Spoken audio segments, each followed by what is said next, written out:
diretor do Instituto Caju Brasil, Maurício Souza, gentilmente atendeu o nosso convite, vai falar aqui sobre o aproveitamento integral do caju.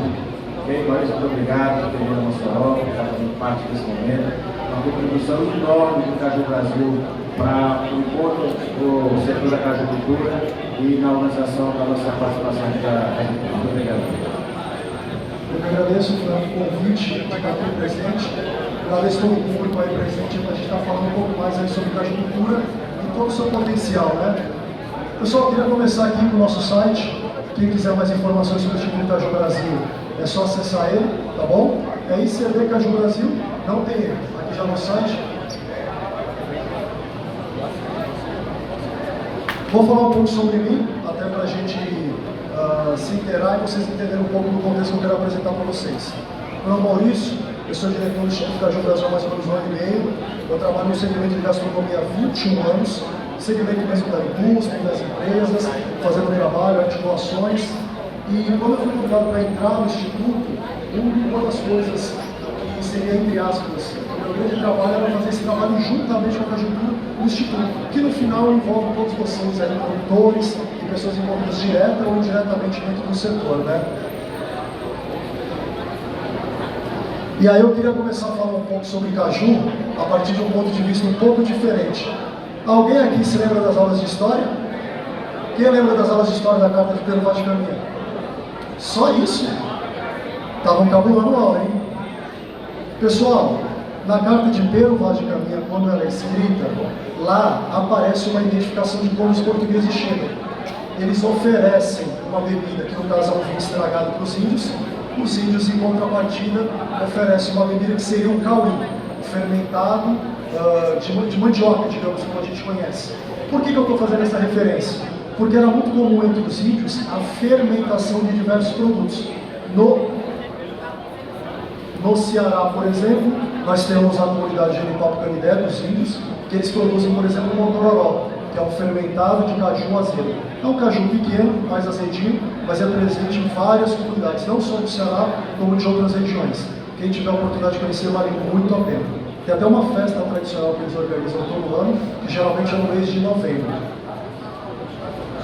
O Genipapo Canidé está em Aquirás, uma cidade próxima de Fortaleza. Dito isso, pessoal, eu queria deixar aqui uma fala e uma contribuição relacionada com algumas construções que a gente fala muito sobre a cajucultura. Primeiro, é deixar aí o legado do Jaime Aquino, que fez um grande trabalho de valorização da cajucultura como insumo, digamos, do ponto de vista gastronômico, seus derivados, e a própria Embrapa, que ao longo aí desses 50 anos também desenvolveu um grande trabalho. Gustavo teve a oportunidade de participar de uma reunião com a gente para expressar isso, e esteve aqui presente com vocês, dando uma palestra, falando um pouco do que a Embrapa fez ao longo de todos esses anos, né?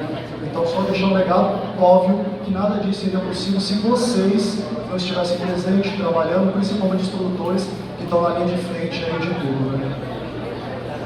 E aí, pessoal, eu queria falar uma coisa sobre uma coisa do ponto de vista institucional. Quando eu entrei no ICB, uma das coisas que eu mais conversei e dialoguei com os representantes presentes é que a gente precisava dialogar com todo mundo. E aqui são algumas fotos de ministro do Desenvolvimento Social, ministro do Desenvolvimento Regional, ministro Wellington Dias, o presidente da Embratur, que é o Marcelo Freixo atualmente. Por que isso? Porque eu acho que a gente precisa falar da cajucultura daqui para fora. Começar a se comunicar com as articulações políticas.